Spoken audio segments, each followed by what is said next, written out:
নমস্কার, inquiry channel থেকে তখন আপনাদের সাথে আসি। আজ আমি এখানে এটা হচ্ছে যাত্রা সিলিন্ডার করাকাটা এখানে ক্যাম্পিং চলছে। তো সেক্ষেত্রে আপনার কালকে 4 তারিখ থেকে আমার ক্যাম্পিং এখানে শুরু হয়।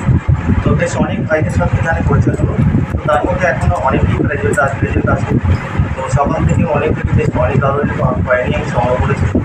আর দাদা এসছে উনি বনগাঁ থেকে, ওনার অ্যাড্রেসটা ওনার মধ্যে থেকে ছিল। আপনি কোথা থেকে এসেছেন এবং কী নাম আপনার? আমার ঘাটপদিলা গ্রাম বাড়ি, বাগদা থানা, 24 শহর। আপনার কী নাম বললেন? গোবর বিশ্বাস। স্যার, তো আপনি আমার ভিডিও কতদিন ধরে দেখছেন? আমি 15-20 দিন। তো আপনি মোটামুটি এর আগে তো বিভিন্ন জায়গায় কয়েন এবং নোটস বিক্রি করতে আপনি মনে হয় যে একটু করেছেন নাকি? তো আপনার অভিজ্ঞতা কি? আমার কাছে আসার পরে আপনার অভিজ্ঞতা? আপনার আমি ব্যবহারটা ভালো পেয়েছি বলতে, আমার নোটগুলো অন্য জায়গার থেকে একটু বেশি দাম বেশিছি। হ্যাঁ, শিওর। আর পয়সাটা আমি সলিড পেয়েছি। সরে পেয়েছেন, আপনার হাতে হাতে ক্যাশ পেয়েছেন। তো যাই হোক, উনি ওনার মানে ওনার আপনার মতামত শুনলেন। সেক্ষেত্রে দেখুন, এখানে আমি কী কী ওনার কাছ থেকে সংগ্রহ করলাম আপনাদেরকে দেখাচ্ছি। আচ্ছা, আমি রেড করে দেবো। ওভাবে করছিস কেন? সোজা কর, আমি রেড করে দেবো। দাদা, আপনি কোথা থেকে এসেছেন? পায়রাডাঙ্গা। তো আপনি আমাদের ভাইয়ের আকাশ হাওলাদার ওর চ্যানেল দেখে আপনার এসেছেন। তো যাই হোক, ও হচ্ছে আমার ছোটো ভাই। তো এখানে আপনার দেখে নিলেন এই ধরনের কয়েন ওনারা হিউজ পরিমাণে নিয়ে এসছে। আরও এক দাদা এসছে। তো মোটামুটি আপনাদের কালেকশন আমি পার্ট বাই পার্ট দেখাচ্ছি। দেখুন, বনগাঁ থেকে যে দাদা আমার কাছে কয়েন এবং নোট নিয়ে এসছেন তার কালেকশনগুলো আপনাদের সামনে তুলে ধরছি। তো দেখে নিন, এখানে প্রথমত আমি আপনার 62 এবং 50 সালের দুটো কয়েন তুলে ধরলাম। এই যে 50 সালের কয়েনটা, এটা 11 পয়েন্ট প্লাস আছে ওয়েট। এটা হচ্ছে যে 10 গ্রাম, 1962 এবং 1950। এর মধ্যে দামি হয়ে থাকে 1970 সাল এবং 1954। যাই হোক, এরপরে নেক্সট আপনাদেরকে দেখাচ্ছি 1 রুপি জর্জ 6-এর 1940 সালের এই কয়েনটা। এর মধ্যে রেয়ার হচ্ছে সবথেকে দামি কয়েন 1939 সালের 1 রুপি কয়েনটা। এরপর নেক্সট আপনাদের সামনে তুলে ধরছি আপনার 1980 সালের ক্যালকাটা মিন্টের এই 50 পয়সার এই কয়েনটা। দেখে নিন, এটাও আপনারা ভালো দামে বিক্রি করতে পারবেন, তবে কন্ডিশনের উপরে। এই কয়েনটা দেখুন কিছুটা ড্যামেজ কন্ডিশনে আছে, সেক্ষেত্রে এটা ফাইন কন্ডিশনে ধরা চলে। তো যাই হোক, এই ধরনের কয়েন আপনাদের কাছে থেকে থাকলে আপনারা ভালো প্রাইজে বিক্রি করতে পারবেন।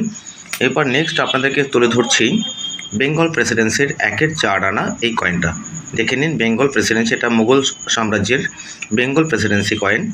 এরপরে আপনাদের সামনে তুলে ধরছি একটা রেয়ার কয়েন। দেখে নিন, এটা হচ্ছে 1-এর 4, 1878 সালের 1 রুপি। তো দেখে নিলেন এই কয়েনগুলো। এরপরে আপনাদের সামনে এখন আমি বিস্তারিত নোট নিয়ে কথা বলবো। এখানে আপনারা যে নোটগুলো আপনাদের সামনে তুলে ধরলাম, দেখুন আমি 4টে নোটের মধ্যে তুলে ধরলাম। 4টে নোটই এখানে দেখতে পাচ্ছেন। 100 টাকার মহাত্মা গান্ধী গীতাপাঠের একটা নোট। এরপর নেক্সট আপনার 10 টাকার মহাত্মা গান্ধী গীতাপাঠের একটা নোট। এরপরে 5 টাকার দেখুন মহাত্মা গান্ধী গীতাপাঠ এবং 2 টাকার দেখে নিন। তবে এর মধ্যে প্রত্যেকটা নোটই আপনারা ভালো দামে বিক্রি করতে পারবেন। তবে দেখুন, এখানে প্রত্যেকটা নোটই জেএম কন্ডিশনে আছে।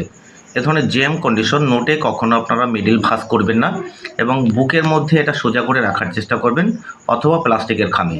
দেখে নিন, এই যে নোটগুলো, প্রত্যেকটা নোট আপনাদের সামনে তুলে ধরলাম। এই যে 4টে নোট 100 টাকা, 10 টাকা, 5 টাকা এবং 2 টাকা, প্রত্যেকটা নোটই ভালো দামে বিক্রি হয়। তো দেখে নিলেন। এরপরে আপনাদের সামনে তুলে ধরছি, তবে এখানে গভর্নর হচ্ছে, দেখুন এটা এলকে ঝা গভর্নর, একদম জেএম কন্ডিশনে আছে এই 100 টাকার নোটটা। এরপরে দেখুন আরেকটা ভ্যালুয়েবল নোট 100 টাকার। এটা আমি এতে পূর্বে অনেক ভিডিওতেই আমার এই 100 টাকার নোটটা আমি পেয়েছি এবং দেখিয়েছি আপনাদের সামনে। এটা হচ্ছে ডায়মন্ড ইস্যুর নোট, এলকে ঝা গভর্নর। এটাও আপনারা এক্সট্রা প্রিমিয়ামে বিক্রি করতে পারবেন, তবে কন্ডিশনের উপরে ডিপেন্ড করে দাম হয়। এরপরে আপনাদের সামনে তুলে ধরছি, দেখুন এখানে টাইগারের 2টো নোট তুলে ধরলাম আপনাদের সামনে। এটা হচ্ছে আপনার 3rd ইস্যু, এটা পিসি ভট্টাচার্য গভর্নর। এই নোটটা আপনারা ভালো দামে বিক্রি করতে পারবেন, তবে সবথেকে দামি হয়ে থাকে 1st ইস্যুর আপনার হাফ টাইগারের এই নোটটা। দেখে নিন, এই যে হাফ টাইগার, ফুল টাইগার আপনারা পাঠাচ্ছেন, কিন্তু ফুল টাইগার বান্ডিল হলেই বিক্রি হয়। এরপরে আপনাদের সামনে তুলে ধরলাম, দেখুন এখানে 10 টাকার 2টো নোট, এটাও বেটার কন্ডিশনে আছে। এটা দেখুন পিসি ভট্টাচার্য গভর্নর। এই ধরনের নোটের কন্ডিশন উপরে ডিপেন্ড করে এর মূল্যটা। আপনার একটা নোট যদি ভালো কন্ডিশনে হয় সেটা বেশ ভালো দামে বিক্রি হয়, তবে এই নোটটাই ধরুন এটা বেটার কন্ডিশন হলে 300-তে 300, 400, 500 টাকায় বিক্রি হয়। সেক্ষেত্রে এটা খারাপ কন্ডিশন হলে কিন্তু 100-150 টাকা দাম হয়ে যাবে। তো দেখে নিলেন এখানে আপনাদের সামনে। আরও দেখুন এখানে অনেক ধরনের, এটা হচ্ছে সেকেন্ড ইস্যুর 500 টাকার ডিমনিটাইজেশন এই নোটটা। এটা দেখুন এটাও বন্ধ হয়ে গেছে, গভর্নমেন্ট বন্ধ করে দিয়েছে। তবে এই ধরনের নোট আপনার আমার কাছে 500 টাকা 600 টাকা পার পিস নোট বিক্রি করতে পারবেন। দেখে নিন এই যে সেকেন্ড ইস্যুর এই 500 টাকার নোটটা। তো যাই হোক, আপনাদের সামনে অনেক কিছু তুলে ধরলাম। তারপরে কমন কয়েন, ডাব্বু কয়েন, অনেক ধরনের কয়েন দেখে নিলেন। তো ডাব্বু কয়েনের মধ্যে কোনো দামি কয়েন নেই। আপনার 75 থেকে 82 সালের সব কয়েনগুলোই কমন কয়েন, যেগুলো পার পিস অথবা কিলো হিসেবে বিক্রি করতে পারবেন। তো নমস্কার, এখানে ভিডিও সমাপ্ত করছি। ধন্যবাদ।